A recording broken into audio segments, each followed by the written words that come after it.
Hi, welcome back to the newest video snippet from Ballads, A Tinker's Dozen, the video book. Today we're going to read the first part of the fifth story behind the fifth song.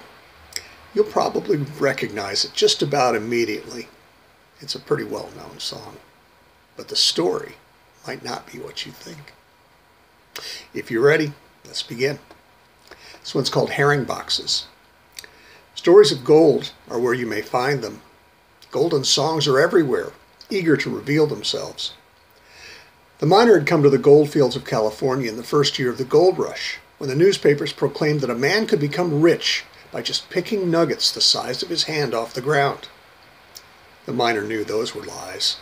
His family had mined for coal in Wales, and when they had crossed the Atlantic for a new life, they had found that the anthracite mines of the Lackawanna Valley offered a good living to anyone who had experience underground. And that the miner's family had, in spades. When the miner was 16, the Georgia gold rush began, and he left his family to travel to Lumpkin County to pry the gold from the quartz veins that ran underneath the little town of Auraria to send to the U.S. Mint at Dalanga.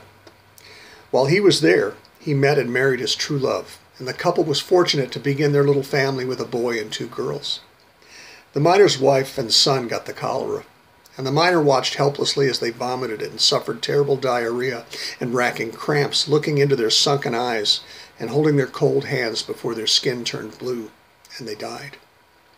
The miner, and most of his neighbors, blamed the Irish for spreading the terrible disease, but the cause wasn't the pale, red-haired papists. The cause was poor sanitation and the riverboats that carried the disease as reliably as the mail to every little town with a dock, anywhere on the Mississippi, Missouri, or Ohio rivers. So when gold was discovered at Sutter's Mill by Mr. Marshall, the miner decided to take his darling daughters and head west, away from the heartbreaking memories of Georgia. The miner and his children took a steamboat to New Orleans and then a clipper to California. They boarded the Hooqua after it stopped in the Crescent City on its maiden voyage to San Francisco. That was before the ship entered the opium trade under the flag of A. Lowe and Brothers. The voyage, which was long and boring until the ship rounded Cape Horn with its terrible storms and cataclysmic winds, took a little over 3 months. Only a few sailors, and none of the passengers, died on the journey. Some people on the ship called the miner and his children Argonauts. At first the girls wondered why the other passengers were being so mean to them. But then the miner explained to his daughters that they were like Jason and his men who searched for the Golden Fleece. The miner and his daughters took a coach to Sacramento and there bought a wagon and the supplies that they would need to follow the American River up into the gold fields of the Sierras. The miner bought slouched hats, dungarees of sturdy serge de Nîmes, Benham material, blue shirts, and sturdy boots for all 3 of them. He bought himself an old-fashioned Colt single-action revolver and a big Bowie knife, both of which he wore poked through his belt.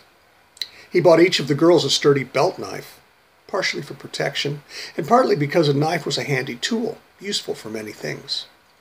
The miner bought a mule and a wagon and shovels, a pickaxe, an axe, a sledgehammer, a load of framing timber, a handsaw, bags of flour, cornmeal, coffee, sugar, salt, and whatever dried fruit and vegetables he could, canned meats and pickled herring and sardines, along with a nanny goat, some ducklings, they were cheaper than chickens, and the other necessaries that a family might need in a mining camp. The miner drove their wagon up the river, past the thousands of men working the placer deposits on the side of the stream.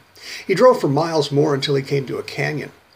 He turned up into the canyon, and a mile or so later, chanced upon a cavern beside the rushing waters of the stream that had carved the canyon itself. The miner staked out his claim. The cavern was large enough for him to use as his family's new home. At the mouth of the cave, the miner built an oven made of stones he had broken from the walls of the cave. He had his girls go out into the surrounding forest and find fallen sticks, from which he built a little fence to keep the ducklings and nanny goats safe during the nights. The miner began to work the back of the cavern, shoring up the little tunnel that he drilled and hammered and picked out of the mountain. And every morning, his older daughter would drive the goat and the baby ducks to the stream for water. Then after they had drunk their fill, she would drive them back to the cave.